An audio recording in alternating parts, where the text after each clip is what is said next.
From India to the world, this is Global Indian. नमस्कार, आदाब, सत श्री अकाल एंड कॉपी टू ऑल। दोस्तों, ईद मुबारक और नवरात्रि की बहुत बहुत शुभकामनाएं। आज दुनिया एक बहुत डेंजरस टर्निंग पॉइंट पर खड़ी है। एक तरफ अमेरिका और इजराइल, दूसरी तरफ ईरान और बीच में इंडिया, साइलेंट स्पेक्टेटर या स्मार्ट प्लेयर। मिसाइल्स चल रही हैं, ऑयल प्राइसेस शूट कर रहे हैं और एक छोटा सा स्पार्क वर्ल्ड वॉर को ट्रिगर कर सकता है। तो आज सबसे बड़ा सवाल यह है कि क्या ये सिर्फ एक रीजनल वॉर है या ग्लोबल पावर रीसेट है। और इस पर बात करने के लिए मेरे साथ जुड़े हैं senior political analyst Ashok Wankhede ji. Ashok ji, स्वागत है आपका। और आप हमारे शो पे हर हफ्ते आते हैं, वीकेंड विद वानखेड़े। लेकिन मुझे अब ये लग रहा है कि जिस तरह की सरगर्मियां और जो ताज़ा तरूर रोज की रोज जो हरकतें हो रही हैं दुनिया में, उसको देख के तो daily news with Ashok Wankhede करना पड़ेगा। मुझे पता है आप बहुत बिजी हैं, लेकिन करना पड़ेगा। तो मुझे ये बताइए कि इजराइल ने नटान्स का न्यूक्लियर एरिया जो रशिया कंट्रोल करता है, बेसिकली वो मैनेज करता है, उस पे बम्बार्डमेंट कर दी। अभी तक कोई खबर नहीं है, we don't know if that is true और नॉट, कि भाई कोई न्यूक्लियर लीकेज हुई है या नहीं है, रेडिएशन। और उधर से ईरान ने उनके जो दिमोना है, उस पे बम्बार्डमेंट की और बहुत बुरी तरह से की है। और फिर अराद में उनका एक एरिया है नॉर्दर्न इराक, इजराइल में, वहां पे बड़े हाई वैल्यू टारगेट्स थे जो मारे गए हैं। अभी तक कुछ ये बता नहीं रहे हैं और हिंदुस्तान बिल्कुल साइलेंट है। आज मैंने सुना है मतलब कि आपके कल के मोदी जी ने फोन किया है पेजेश्कियान को, जो प्रेसिडेंट है ईरान का, कि इसको हमें कंट्रोल करना चाहिए। हमें बड़ा दुख है कि आपके स्ट्रेटेजिक, ये नहीं कहा कि आपके स्ट्रेटेजिक एसेट्स पे बमबारी नहीं होनी चाहिए। तो ये मुझे ये समझाइए, आप वहां बैठे, कि क्या ये 20 दिन बाद कोई अफसोस नहीं, कोई कुछ नहीं, आज मोदी जी ये कह रहे हैं, हमारे महामानव, कि इस तरह का काम नहीं होना चाहिए, हमें शांति बनाए रखनी चाहिए, हमें जो स्ट्रेटेजिक एसेट्स हैं उनको बचाना चाहिए। तो क्या ये एक नेतन्याहू के हाथ में, हमारे महामानव के 10 लाख के सूट का, पजामे का नाड़ा उसके हाथ में है कि गिर गया तो नमस्ते सलाम वत्सलम वो नंगा हो जाएगा? अशोक जी। धन्यवाद अजीत भाई। सबसे पहले दर्शकों को ईद की बहुत सारी शुभकामनाएं, ढेर शुभकामनाएं, और नवरात्र की, क्योंकि 9 दिन का त्योहार है, और उस नवरात्र की भी बहुत बहुत बधाई। सबसे पहले मैं माफी चाहता हूं कि वीकेंड विद वानखड़े पिछले सप्ताह नहीं हो पाया, क्योंकि हम डिजिटल इंडिया की बात तो करते हैं, लेकिन वाकई डिजिटल है क्या, ये सवाल बड़ा है। क्योंकि कई जगह कनेक्टिविटी नहीं मिल रही थी, बाय रोड ट्रैवल था, विदर्भ के एरिया में था, तो ऐसी ऐसी स्थिति हुई कि मैं संडे को समय, मतलब जो वीकेंड है उसमें वो प्रोग्राम ड्रॉप हुआ। उसके लिए मैं माफी चाहता हूँ, क्योंकि एक प्रोग्राम शुरू नहीं करना चाहिए, और यदि किया तो उसको रखना चाहिए, क्योंकि इतने एथिक्स होने चाहिए। दर्शक जो भी है, थोड़े आपका बहुत प्यार है, और आप जब इंतजार करते हैं तो किसी को इंतजार करवाना सबसे बुरी बात मानता हूँ। इसलिए एक बार माफी चाहते हुए आज जो सवाल अजीत भाई ने पूछा उससे हम बात करेंगे। आज बहुत सारी बातें होगी, मुझे लगता है कुछ ऐसी कड़वी बातें होगी कि जो हो सकता है कि आप भी कहीं ना कहीं उसमें हर्ट हो सकते हैं, क्योंकि मैं मानता हूं कि जितने भारतीय बाहर रह रहे हैं, वो भले ही उनकी आत्मा भारत में हो, लेकिन जिस देश में वो रहते हैं उस देश के प्रति भी वो वफादार होते हैं, क्योंकि उन्हें लगता है कि हमारा मादरे वतन भले ही भारत हो, लेकिन वर्तमान में है जो जिस भूमि पे हम कर्म भूमि जो है हमारी, उसके प्रति भी हमारी प्रतिबद्धता होती है। तो यदि मैं कुछ if I say something which will hurt your heart, because when you talk of the world scenario, there are certain things which may hurt you because I am very blunt in speaking. मैं सच्चा बोलता हूँ, क्या करूँ? मेरी स्थिति ये तो कबीरा आपका जैसी है। यूएसपी है भाऊ, यही तो यूएसपी है। कबीरा खड़ी बाजार में मांगे सबकी खैर, ना कहूं से दोस्ती ना कहूं से बैर। तो इस कबीरा जैसी स्थिति में हम खड़े हैं, लेकिन बाजार में खड़े हैं तो जो दिख रहा है उसको हम आंख बंद नहीं कर सकते। आज मैं ये कहने में मुझे कोई ये दुविधा नहीं है कि मेरे जीवन काल में बचपन से जब से मैं पढ़ना लिखना शुरू किया हूँ, तब से अमेरिका को एक सुपर पावर की दृष्टि से देखा है हमने। व्हाइट हाउस ये सबसे बड़ा पावर सेंटर माना जाता है, और व्हाइट हाउस में बैठने वाले लोग हो सकता है कमजोर है, वो हो सकता है उनकी विचारधारा एकदम अलग हो सकता है कई विचारधाराएं भारत को सूट नहीं करती हो, लेकिन उन्होंने हमेशा अपने देश का नुकसान नहीं किया। अमेरिका का नुकसान किसी भी राष्ट्राध्यक्ष ने नहीं किया, जितना नुकसान वर्तमान के राष्ट्राध्यक्ष आपके कर रहे हैं, जिनका नाम ट्रंप साहब है। अग्री। ट्रंप साहब ने, डोनाल्ड ट्रंप ने एक पूरे उस व्हाइट हाउस को एक मस्करों का अड्डा बना के रखा है, और ऐसा लग रहा है कि कोई जोकर को भी मैं ये डिमीन नहीं करना चाहता, क्योंकि जोकर सर्कस का लोगों को हंसाता है, उसके लिए भी उसको टैलेंट चाहिए होता है। वो अपने काम से हंसाता है, अपने बोलने से हंसाता है, अपने एक्टिंग से हंसाता है। लेकिन ऐसे जो लोग हैं जिन्हें वाकई किसी अस्पताल में, मेंटल अस्पताल में ट्रीटमेंट लेने की जरूरत है, उस आदमी को आपने व्हाइट हाउस में बिठा दिया। ये अमेरिका का जितना नुकसान नहीं कर रहा है, उतना विश्व का नुकसान कर रहा है। ये मुझे अब लगाई देता है, क्योंकि आप छोड़ दीजिए 28 तारीख को युद्ध शुरू हुआ और आज 20-22 दिन होते आ रहे हैं। इस 22 दिनों में रोज हर घंटे बाद ये आदमी अपना वक्तव्य बदलता है, हर वक्तव्य बदलता है। कल सोशल ट्रूथ पे उन्होंने लिखा है कि अब ईरान की नेवी खत्म हो गई, एयरफोर्स खत्म हो गया, उनकी मिसाइल ताकतें खत्म हो गई, उनकी लीडरशिप खत्म हो गई, उनके पास कुछ भी नहीं है। तो अब हमको लगता है कि हमें अब वापस जाना चाहिए, क्योंकि युद्ध समाप्त हो गया हमारे हिसाब से। ठीक है, आज उन्होंने फिर लिखा कि मैं 48 घंटे का वार्निंग देता हूं, हॉर्मुज नहीं खुला तो फिर मैं शक्तिशाली हथियार उपयोग करूंगा। फिर धमकी देता है, एक बार वापस जाने की बात करता है, फिर धमकी देता है, फिर आने की बात करता है। एक तरफ ईरान को कहता है कि 30 दिन का आपको छूट दे दिया, आप तेल बेचो। उसने कहा कि मेरे पास तेल नहीं बेचने को, मैं नहीं बेचूंगा तेल।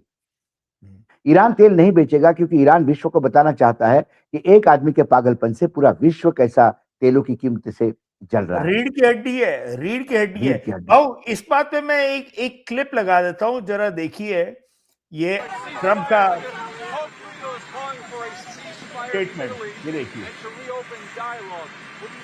Well, look, we can have dialogue, but I don't want to do a ceasefire. You know, you don't do a ceasefire when you're literally obliterating the other side. They don't have a Navy. They don't have an Air Force. They don't have any equipment they don't have any spotters. They don't have anti-aircraft. They don't have radar. And their leaders have all been killed at every level. We're not looking to do that. Thank you. तो बताइए, ये कभी मैं जीत गया हूं, कभी मैं ये बौखलाहट है, ये पागलपन की निशानी है। ऐसे लोगों को साइकेट्रिस्ट की ट्रीटमेंट की जरूरत है ऐसी, क्योंकि इतना मूर्खतापूर्ण बयान देना, जब उनके पास सब कुछ खत्म ही हो गया तो आप क्या कर रहे हो? आप वहां पे क्या पत्ते खेल रहे हो, रमी खेल रहे हो, वहां पोकर खेल रहे हो? आप बैठ के आपने 16,000 करोड़ रुपए का सैंक्शन लिया था 100 घंटे के लिए, और पेंटागन ने बोला था कि 100 घंटे में ईरान का युद्ध खत्म हो जाएगा। 16,000 का कॉस्टिंग बताया था। पहले 10 दिन में 2 लाख करोड़ हो गया, अभी 20-22 दिन में ये 5 लाख करोड़ तक का आंकड़ा पहुंच गया है। पेंटागन 200 अरब डॉलर का एक्स्ट्रा फंडिंग मांग रहा है कांग्रेस से। $200 बिलियन, यस। जब कोरियन युद्ध हुआ तो आप ही के अमेरिका में 92% तक के टैक्सेस बढ़ गए थे। क्या आपको फिर एक बार टैक्स का एक हेवी डोज मिलने वाला है इस ईरान? अच्छा, ये युद्ध हो क्यों रहा है? पेंटागन कहता है अपने ब्रीफिंग में कि we have not achieved anything.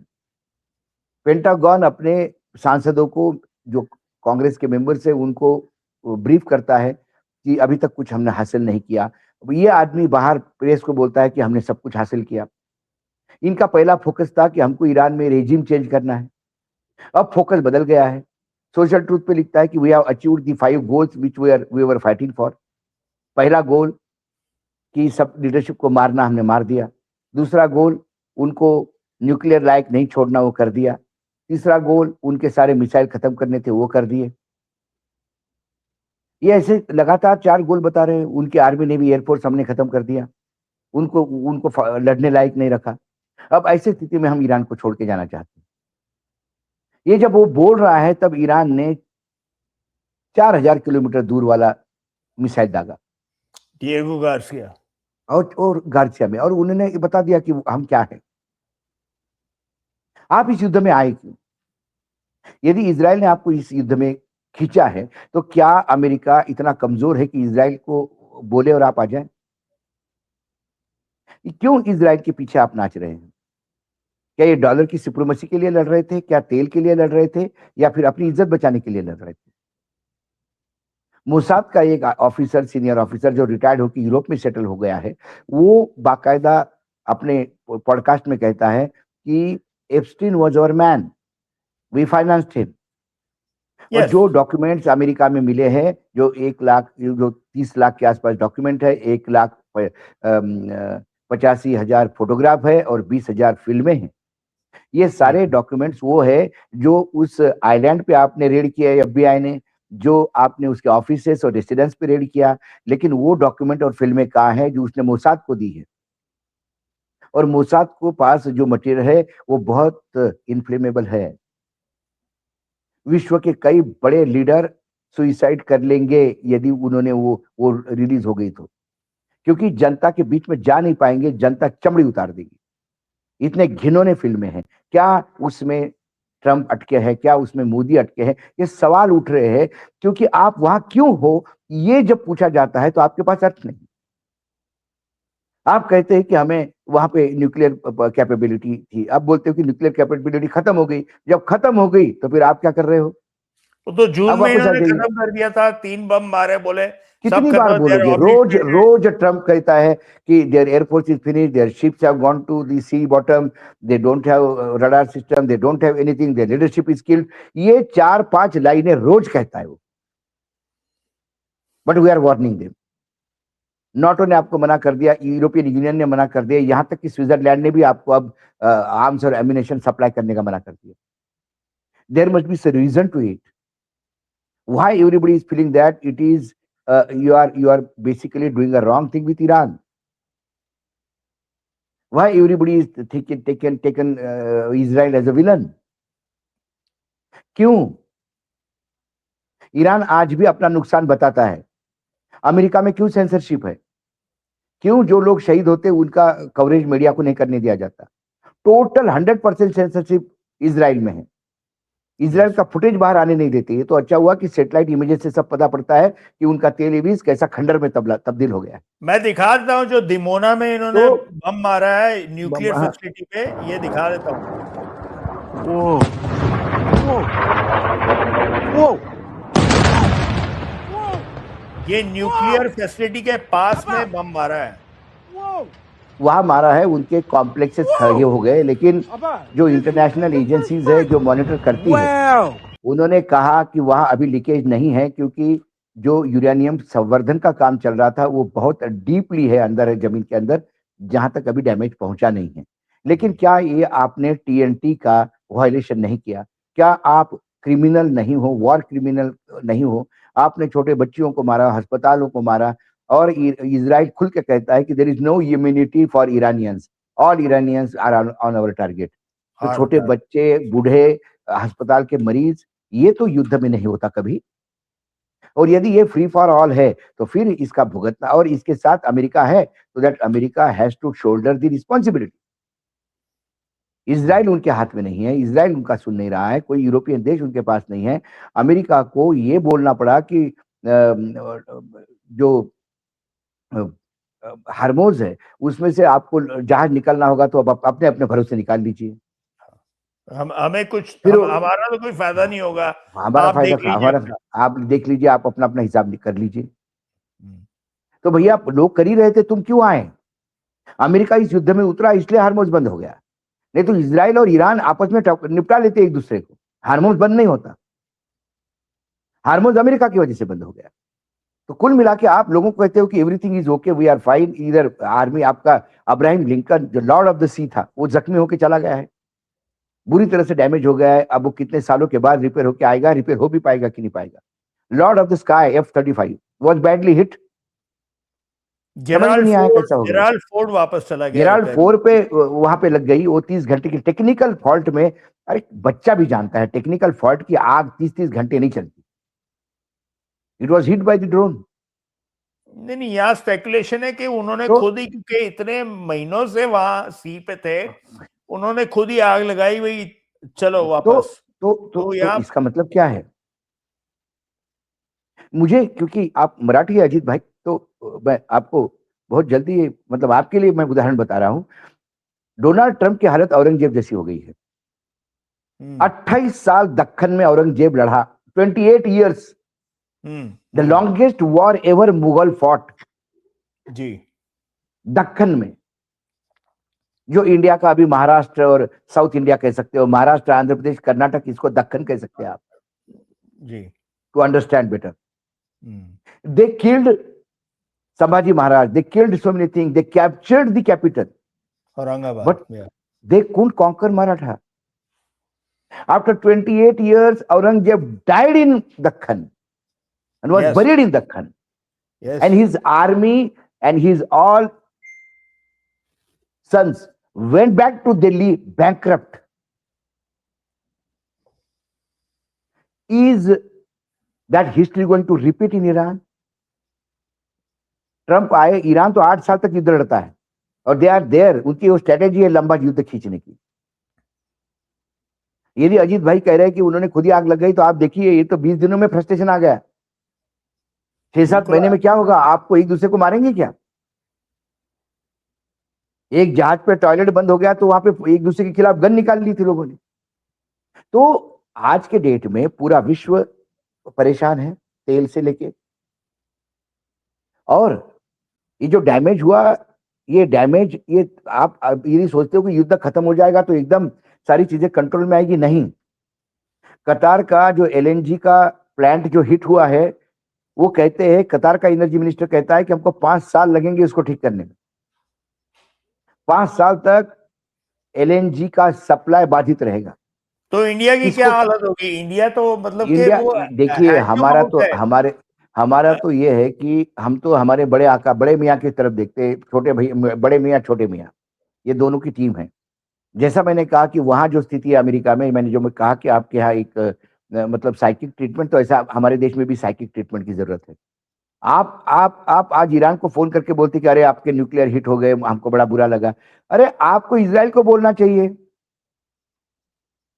ये आदमी हमारे देश में इतना कुपड़ है कि जो कहता है कि इजराइल इज आवर फादरलैंड, हमारा बाप इजराइल बनाने का अधिकार किसने दिया? आप अपने पिताजी का नाम बदल दीजिए, आप किसी और को पिताजी कहिए, ये आपका व्यक्तिगत मामला है। 140 करोड़ देशों के ऊपर एक नया बाप क्यों थोप रहे हैं आप? किसने इजराइल को बाप बनाया हमारा? India is Motherland, Israel is fatherland.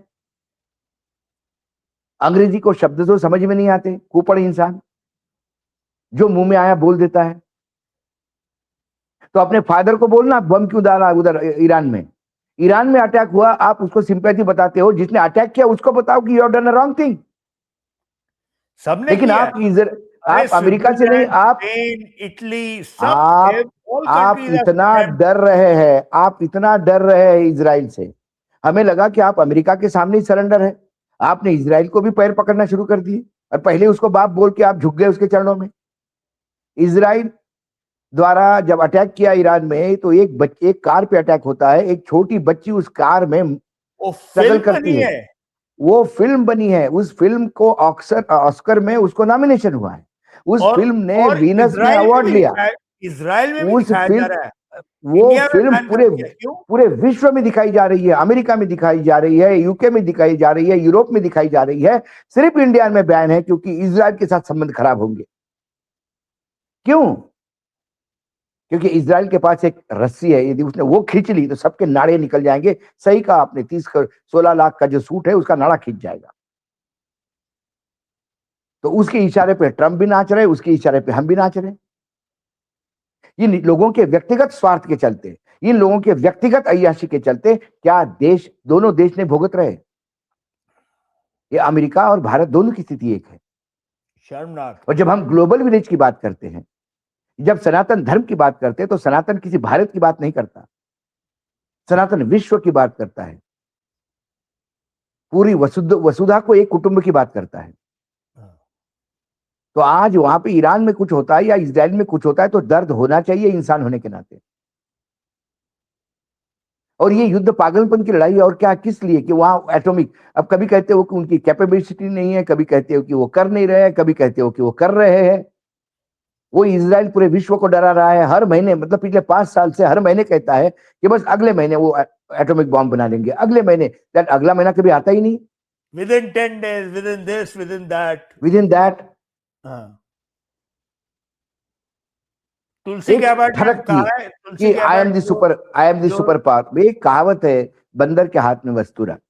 वो इसलिए कहावत होती है कि यदि बंदर के हाथ में वस्तुरा लग गया तो वो हवा में घुमाएगा, किसको जख्मी करेगा पता नहीं, और नहीं तो खुद को भी अपनी जख्मी कर सकता है।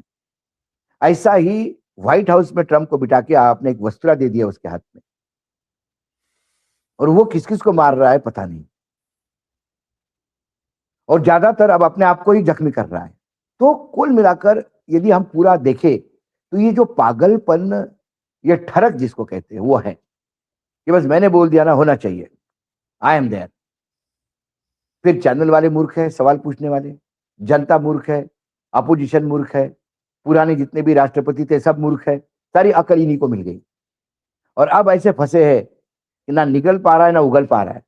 हार्मोज तो पे जहाजों के आपके लिए शिपिंग ने भारत में भी तो इंश्योर, यही है कि वो जो नहीं अपना नहीं महामानव है, वो जवाहरलाल नेहरू, इंदिरा गांधी, भाई, इसको मैंने क्या कहा, जिनका जिनका वर्तमान जीरो होता है और जिनके पास भविष्य के लिए कोई रोड मैप नहीं होता, वो हमेशा इतिहास की बातें करते हैं।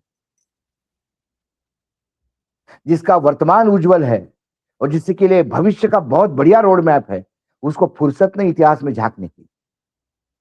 ये अपने हर गलती का ठीकरा जो है इतिहास पे फोड़ना जाता है,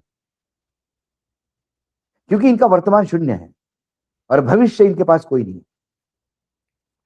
दुर्भाग्य है कि ऐसे कई लोग कई देशों में सत्ता में हैं। भारत उसमें अलग नहीं है, अमेरिका उसमें अलग नहीं है। तो ये कुछ लोगों के पागलपन से, कुछ चीजों के, इन लोगों की अय्याशी का कॉस्ट कितना पूरा विश्व दे रहा है, बताइए। इतनी महंगी अय्याशी तो कभी किसी ने इतिहास में नहीं सोची होगी। एब्सोल्युटली, बिल्कुल सही है। Billions and billions of dollars, trillions of dollars, जान माल की तो कोई कीमत ही नहीं।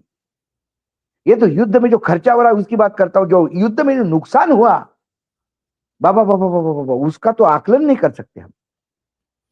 अरे ये तो कह रहा है कि मुझे $5 ट्रिलियन दीजिए, मैं वॉर चालू रखूंगा, या $2.5 ट्रिलियन दीजिए, मैं वॉर बंद कर दूंगा। तो बताइए क्या ब्लैकमेलिंग है? आई मीन, मैंने वही तो एट कहा। What level? हाँ, और ये ब्लैकमेलिंग नहीं है, ये मूर्खता के प्रपोजल है। जब किसी मूर्ख को बिठाओगे व्हाइट हाउस में तो यही होगा। सत्ता किसके हाथ में है? आंबेडकर साहब ने जब संविधान सभा में आखिरी भाषण दिया अपना, जब ये संविधान लोगों ने अर्पित किया अपने देश को, तब उन्होंने कहा कि संविधान अच्छा या बुरा नहीं होता, संविधान कौन से भी देश का हो हमेशा अच्छा ही होता है, वो किसके हाथ में आता है इस पर डिपेंड है। यदि मूर्ख के हाथ में आ गया तो वो संविधान डिजास्टरस होता है, और अच्छे आदमी के हाथ में आया तो संविधान एक गीता का ग्रंथ हो सकता है। और उसको डर था, उनको डर था। ये आंबेडकर ने तब बोला था 75 साल पहले। उन्होंने कहा कि हमारे देश में व्यक्ति पूजा बहुत होती है, हम किसी को भी पूजने लगते हैं और फिर उसको भगवान का दर्जा दे देते हैं। जब वो व्यक्ति अपने आप को भगवान मानने लगता है तो फिर वो तानाशाह बन जाता है, वहां संविधान खतरे में आता है। और ये 75 साल नहीं हुए देश के आजाद हुए, वो हमने देख लिया।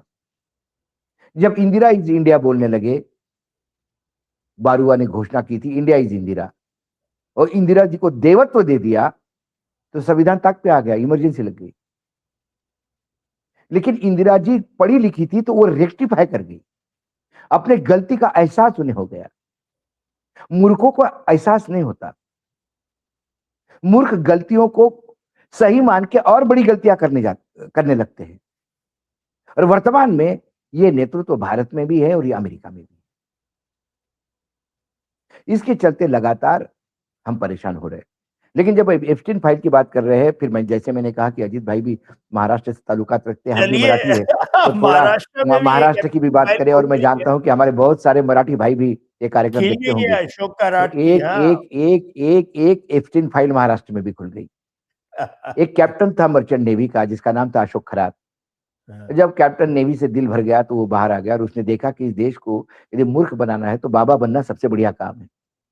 और फिर उसने अपने आप को चमत्कारी बाबा बोलना शुरू कर दिया। वो मंत्र तंत्र की बात करता था और वो लोगों की समस्या सॉल्व करने की बात करता था। और देखते देखते उसकी प्रैक्टिस इतनी बढ़ गई कि बहुत बड़े बड़े पॉलिटिशियन उसके चरणों में आके बैठने लगे।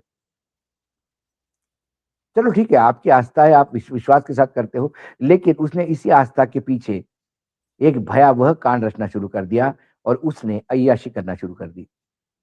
महिला आती थी, उसको उनका एक फार्म हाउस था, एक बड़ा ऑफिस था नासिक में एक प्रॉपर्टी डीलिंग का ऑफिस था, उसमें उसको बुलाता था महिला को पहले कुछ जल पिलाने को देता था, बहुत ही कड़वा और गंदा था, लेकिन वो महिला को बोलता था इसी पीने से तुम्हारी प्रॉब्लम्स हल हो जाएंगे।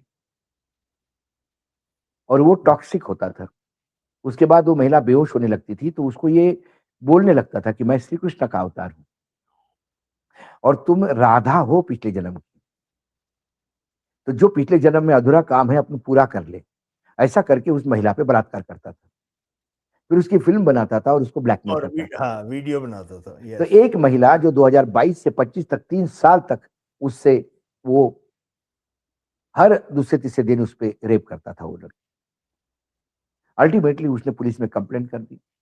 पुलिस में कंप्लेंट करने के बाद वो कंप्लेंट दबाने के लिए कई लोगों ने प्रयास किया, क्योंकि सब बड़े बड़े लोग उनके सेवक थे।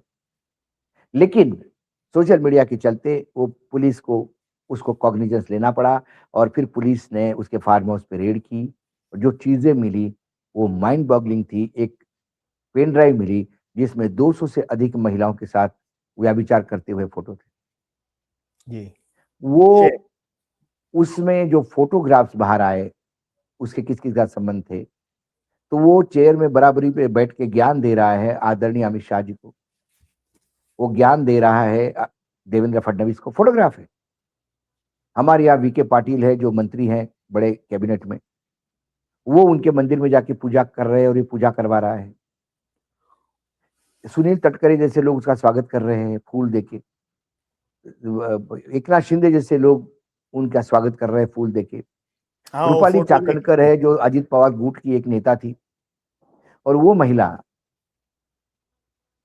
बाद में मतलब अभी जब इनकी सरकार बनी तो महिला आयोग की अध्यक्ष बनी महाराष्ट्र का महिला आयोग महिलाओं के खिलाफ होने वाली प्रताड़ना के लिए लड़ता है। बहुत ताकत होती है उस महिला आयोग में। उसके अध्यक्ष था वो महिला उन महाराज के पीछे छाता लेके चलती है, उसके चरण धोते हुए वीडियो है, उनके हाथों में हाथ डाल के ऐसी बैठी हुई है। और जब ये बवाल हुआ तो उस साकरकर मैडम का इस्तीफा हुआ। लेकिन लोग कहते थे कि इस इस्तीफे के बाद क्या, पहले कुछ नहीं। मुझे डर है अजीत भाई, जैसे एप्स्टीन जेल में मारा गया और कहा गया कि उसने सुसाइड कर लिया, वैसा ही अशोक खरात भी ऐसा ही हो सकता है।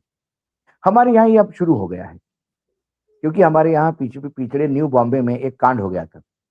एक स्कूल में छोटे छोटे बच्चों का शारीरिक शोषण हो रहा था। ये हाँ। जब एक माता पिता को समझ में आ गया तो उन्होंने इसका बवाल किया, उन्होंने कंप्लेंट की। कोई कंप्लेंट सुनने को तैयार नहीं, ना सरकारी तंत्र ना स्कूल। वो क्योंकि प्लेटफॉर्म पे वो गोली मार दी थी उसको। हाँ क्यों नहीं, तो क्योंकि वो बहुत बड़े, वो कहते हैं कि वो सरकार में जो लोग हैं उनके बड़े नजदीकी लोग थे। मैनेजमेंट।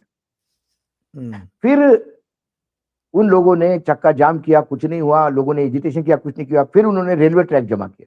रेलवे ट्रैक पे पुलिस ने फायरिंग की, कुछ लोग मरे।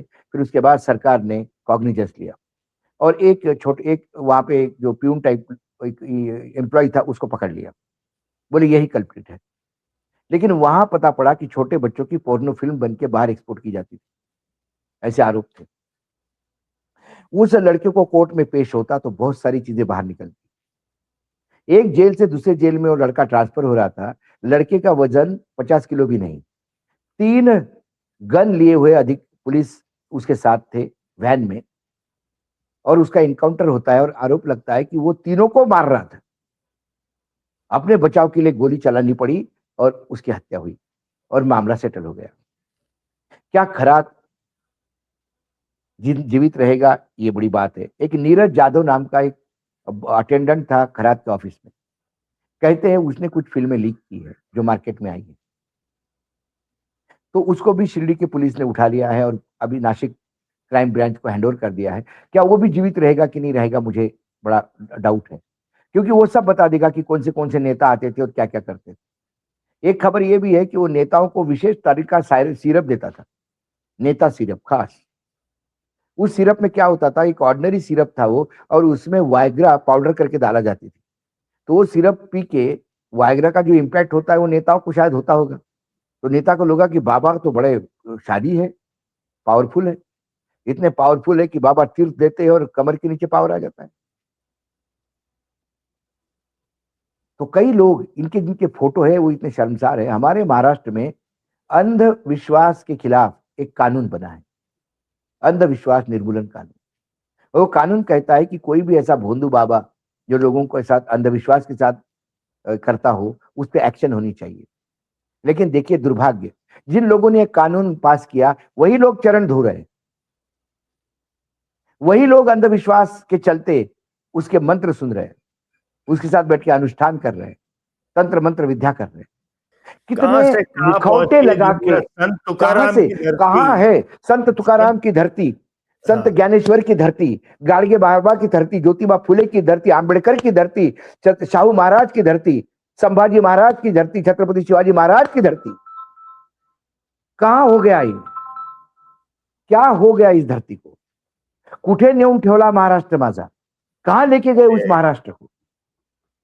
सत्ता का जो लालच है, उस सत्ता के लालच ने अंधा कर दिया इनको, और समाज उनको ढो रहा है। ये समाज भी उतना ही गलत है। कोई अधिकार नहीं हमको किसी भगवान का नाम लेने का, ना राम का नाम लेने का अधिकार है, ना छत्रपति शिवाजी महाराज का नाम लेने का अधिकार है। जब जब हम उनका नाम लेते हैं उनको अपमानित करते हैं, क्योंकि हम सिर्फ दिखावे के लिए नाम लेते हैं। हमारे कर्म इस अशोक खरात के सामने चरण छूने वाले कर्म है। चलो ठीक है भाऊ, टाइम पूरा हो गया, लेकिन बहुत बहुत शुक्रिया आप जुड़े आज। और नहीं, दर्शकों, मैं फिर से एक बार कहता हूं दर्शकों को, किसी को यदि बुरा लगा होगा मेरे बात का, तो जो कुछ है मुझे उलाना देना, उसमें अजीत भाई की कोई गलती नहीं, उन्होंने तो मुझे प्लेटफॉर्म दिया है। लेकिन प्रयास करता हूं सच्ची बात सामने लाने की। कई बार उत्तेजित हो जाता हूं क्योंकि एक इंसान हूं, कंप्यूटर नहीं हूं, रोबोट नहीं हूं, इंसान नहीं, हूं। तो जो दिखता है तो पीड़ा होती है, आपको पीड़ा बहुत होती है, समय मिलेगा और उस दर्शकों का। पीड़ा के वजह से कई बार उत्तेजना होती है, कई बार शब्द गलत निकल जाते हैं। नहीं नहीं, पिछले बिल्कुल। रविवार के लिए फिर से एक बार माफी मांगता हूं। अगला रविवार कभी मिस नहीं होगा। अगले वीकेंड तक आपका अगला सप्ताह बहुत अच्छा जाए, और ये युद्ध कम हो जाए, महंगाई कम हो जाए। और नवरात्र के पीरियड है, मां शक्ति को आह्वान ही कर सकते हैं हम इससे ज्यादा हमारे पास कुछ नहीं। जी, आप भी करिए आह्वान, जिसमें आपकी शक्ति है, इच्छा है, आप उस भगवान को मानते हो, प्रार्थना करिए कि इन कुपढ़ों को थोड़ी सी अकल आ जाए और एक मानवीय दृष्टिकोण से दुनिया को देखे, ना कि सत्ता स्थापित करने की। धन्यवाद। ठीक है भाऊ, नमस्ते, नमस्कार।